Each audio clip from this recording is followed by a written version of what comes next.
If you or someone you know has diabetes, you may have built up an extra supply of test strips and lancets. That's where we come in. We'll buy the supplies that you don't need and resell them to those in need to prevent waste. Help us make diabetes management more affordable. Visit us at teststripswithaz.com.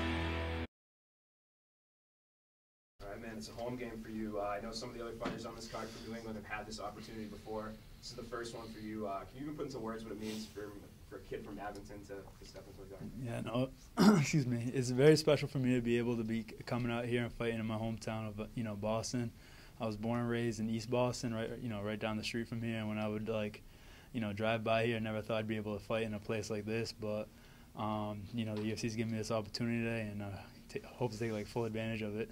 We just talked to your opponent, Charles Rosa, and he said you were one of the few New England guys that he hasn't had the opportunity to train with. Yeah. But he said that he's trained with some of your training partners. Have you heard from them? Have they given you any little tips and tricks here and there about what to expect? Honestly, not really. Everybody's kind of because everybody respects Charles, and I feel like I get kind of a good amount of respect here locally too. And I think people have been very good about being, not stepping on toes or anything like that. And I haven't really talked to Charles too much, but he seems like a nice guy, and I feel like every opponent I get matched up with, I want to have a little bit more of a I won't make it like a fight, but sometimes you see them and you're like, all right, we're friends or whatever. I mean, that just kind of speaks to the close-knit group that New England is. Yeah, somebody yeah. I think at the UFC too. In general, I think a lot of times you see a lot of the guys and you're like, oh, these guys have beef, these guys have that, but sometimes it's played out for the camera too. And he also kind of mentioned that he thought that he was getting asked a lot about your ground game, and he said that he felt like you may be a little bit of a one-trick pony in that department. Do you feel like if it comes to stand and trade with him that you can hang in? Yeah, no, I mean, I don't think I'm a one-trick pony, and I think that if he thinks that, there's one way to find out, and I think we're going to figure it out Friday. What has this fight week been like for you? It's your first time fighting in the UFC in Boston. What has the whole week been like for you? So when I usually go out and train other places, what I do is I land wherever I'm fighting, and then I just go walk around and I explore a little bit. I was born and raised all around here, so I don't really have much to explore. So I'm kind of walking around in circles sometimes, and then I'm like, all right, I've been here, I've done that. It feels a lot like when I used to fight locally, because it's all my people, all my family, all my friends are always talking to me, hitting me up, and they're all excited. So that's cool. That's the only real difference I think between fighting locally and fighting this time. Besides obviously the big stage and all that.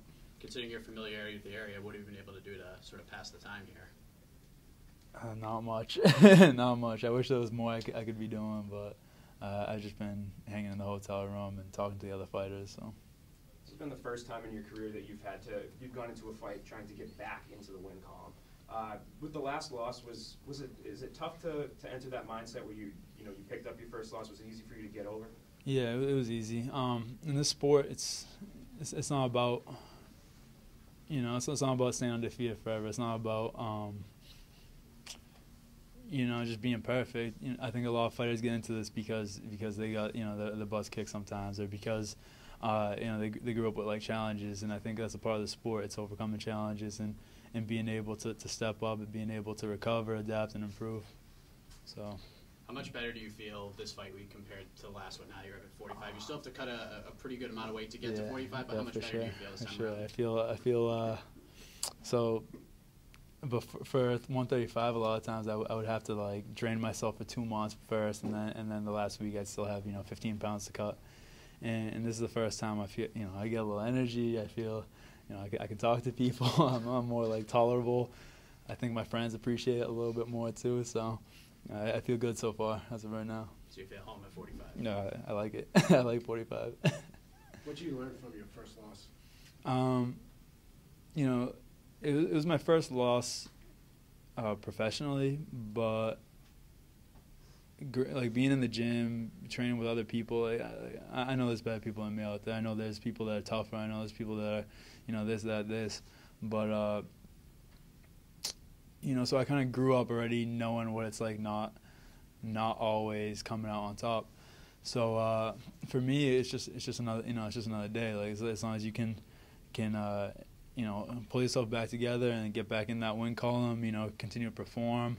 I don't think it's honestly, I don't really think it's that big of a deal.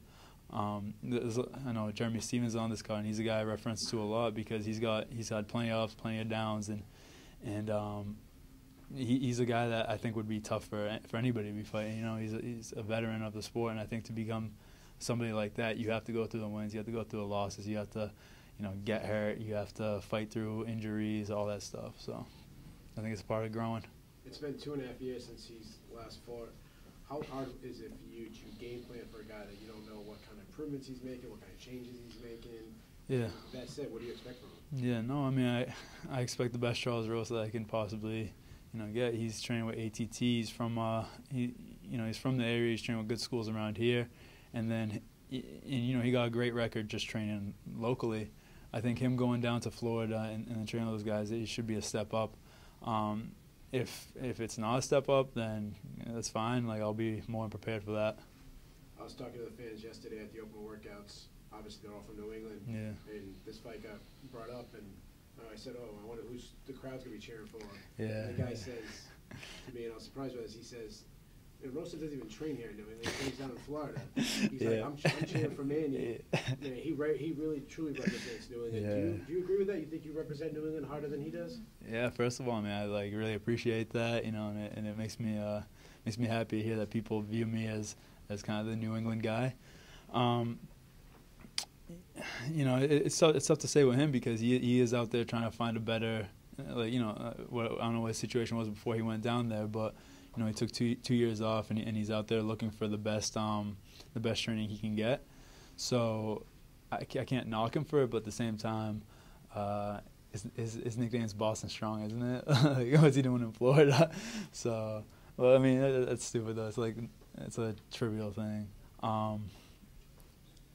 I think I represent New England more though. Coming off your first loss and fighting in the Garden now, do you feel any pressure to have another great first-round submission, or, you know, is that not even on your mind?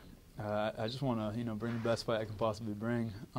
It would be great to have a finish. It would be great to finish him quick, but at the same time, I'm ready for a fight too. Also, BSU Bears. How about a prediction? How do you win? I know I just said that, but I think first round submission. Yeah, so quick fight, hopefully.